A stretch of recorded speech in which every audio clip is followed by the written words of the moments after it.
Something else, in addition to um, not just giving stimulus to every American, that Kevin O'Leary talked about in his um, appearance on Yahoo Finance Live, was in relation to us as a country deciding to help specific industries, specifically during this pandemic. Now, Kevin O'Leary made comments about the restaurant industry, and I'm going to read you exactly what he said. He said, quoting here, "I'd like to take care of everybody that works in a restaurant that's unemployed."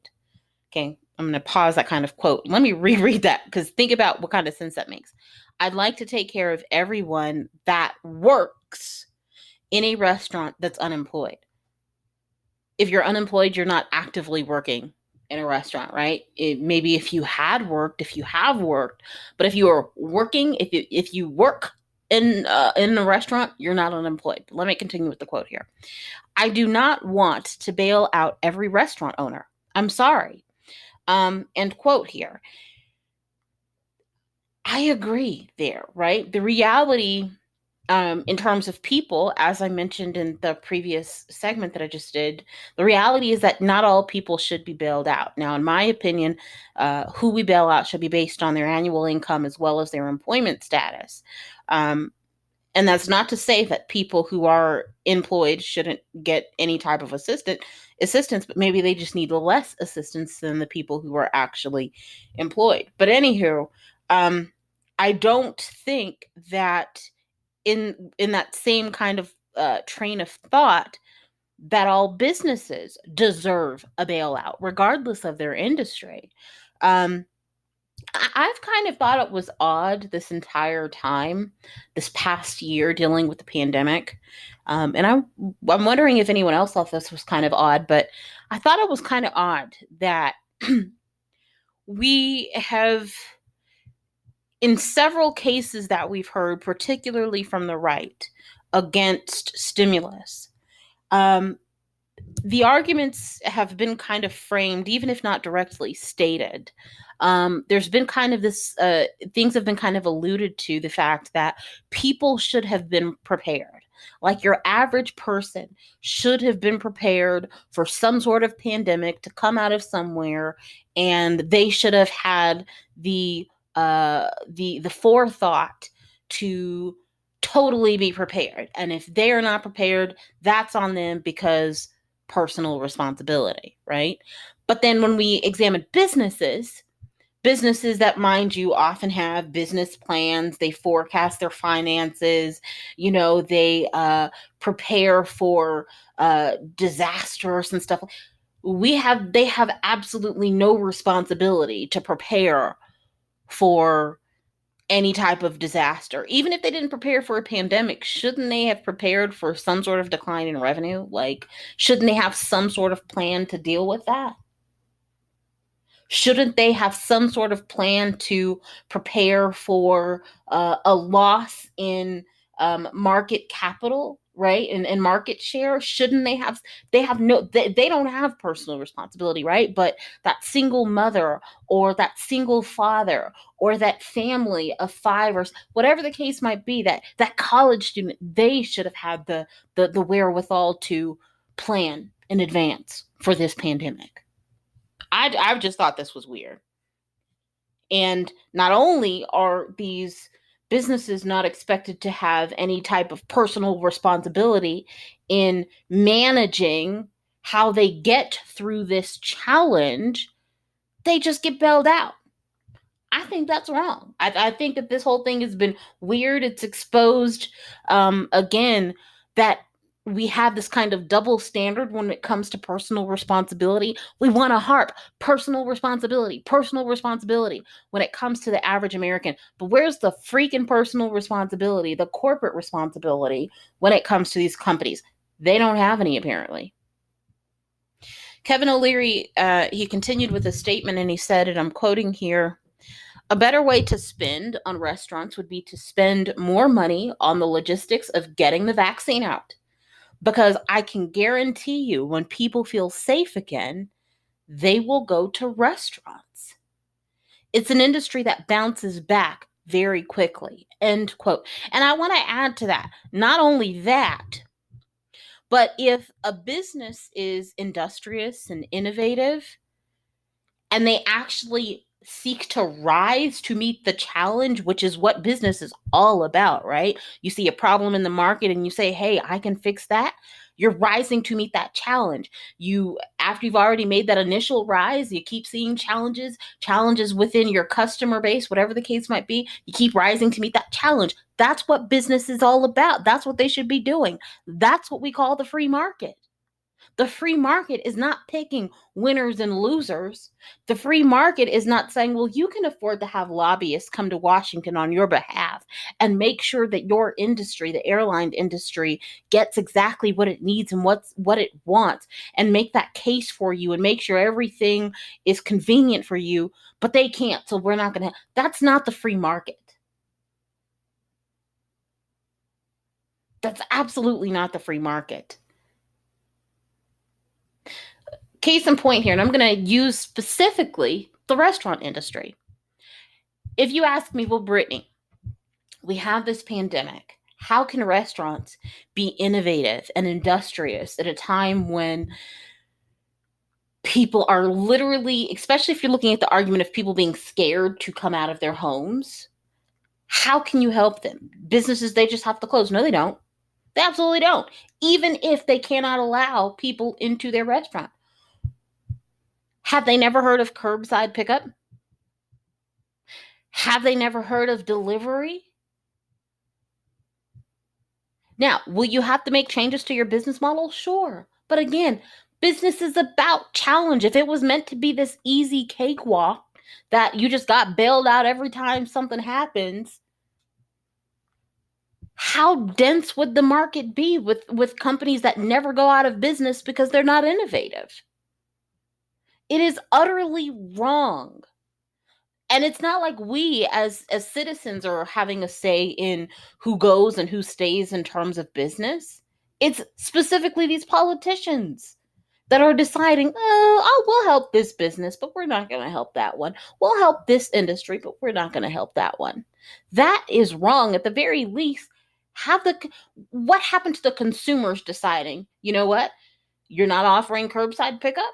You're not offering delivery. You don't deserve to be here.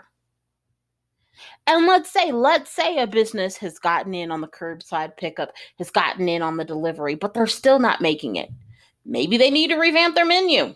Maybe just no one likes what they're serving. Maybe before the pandemic, they had bad reviews and their food was horrible. But we just want to bail them out. Okay, you bail them out, their food is still going to be horrible. No one's still going to want to eat it. Maybe they have good food, but their customer service was horrible. Let the market decide. To that point, O'Leary said, and I'm quoting once again, the ones that are going to survive will be the ones that should come back because they are still relevant. End quote. Exactly. They're still relevant, but also the ones that come back and survive are the ones that deserve to because they rose to meet the challenge. That's what business is all about. If you have a business and it does not solve a problem on the market, you are not going to have customers. If you once solved a problem on the market, but either your competitors solve it better, your market share is going to go away. It's going to decline because your competitors are taking your customers because they solve the problem better. If you just sit and cry and throw a tantrum because you're not actively solving a problem or because the problem has changed and you refuse to come up with an adequate solution, that's not the market's fault, homeboy. That's your fault. You either rise to the challenge and rise and meet the challenge, or you fail. We cannot have this bailout after bailout, especially at the taxpayer's expense. Maybe they should have like GoFundMe's or something, bail out the airline industry, have a GoFundMe. But at the very least, we've got to stop having the taxpayer fund these bailouts. Why can't we just let businesses fail? What happens if businesses fail? Well, if they fail, employees, they'll go elsewhere, because you always hear the case, well, people are going to lose their jobs. People lose their jobs all the time. Is it ideal? No. But they'll find something else. I mean, we live in a society where, you have to pay bills and stuff like that. And so if I lose my job at Bob's Burgers, I've got to go find something else to do. And if I don't have skills, I've got to reskill. And in the meantime, I have things, unemployment, so on and so forth, that can help me while I'm reskilling in order to be a productive member of society. If we let businesses fail, new, more innovative competitors can capture the market. That could be a competitor who is completely new to the market, a competitor that was around when you were around and they just made changes and they stayed. Or here's something else that a lot of people don't think about that actually happens, sometimes. Sometimes your competitor can arise out of that employee, that disgruntled employee, or that employee who realizes that, this business owner isn't really solving the market. I really see what the problem is. I can do it better. Let me go over here and let me start my business. I may not, have all the capital, whatever the case might be, but there will be something, especially if a problem is truly there, for one. And if you are truly solving that problem, a new, more innovative problem solver is going to come along. The market will not allow a problem just to remain there. That's one of the beauties of capitalism. When you let it kind of be in its own kind of reality and you don't tamper with it, the market will come up with a problem solver, because we capitalize on problems. That's what capitalism is. You capitalize on problems and fund the solution.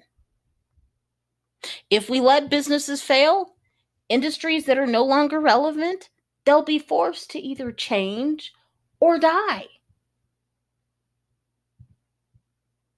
It's an uncomfortable reality for a lot of people. And this is something that a lot of people don't talk about. And it's that a lot of people have a vested interest in things that don't work. There are a lot of people who have jobs in industries that are no longer relevant. There are a lot of people who have jobs kind of doing things status quo. And if we re-innovate, or if we change things in a way that rises to meet the current challenge in an effective and efficient manner, a lot of people will lose their jobs. So do we just ignore the problem and act like it's not there? Do we just sit and act like, well, this is a problem that can't be solved? Or do we say, hey, we have a way to solve the problem, and we understand that it creates another problem because other people, will be in this horrible situation. But is that problem not solvable? Are you saying that those people aren't capable of, you know what I mean? Like, whether it's, being reskilled and going into another job, another industry, or why are we not, teaching them that, hey, you can also start a business yourself? Is it guaranteed it will be successful? No. But that's another subject for another day. Why can't we just let businesses fail? They want to let the American people fail. They want to let states fail. Remember Mitch McConnell? Let them go bankrupt. I'll end here. One thing that Kevin O'Leary, there's some things that I agree with him on. There's some things that I disagree with him on. But one thing I totally agree with him on is this, and I'm quoting here. When you've got tens of millions of people that have no jobs, they're the ones we should be taking care of. End quote.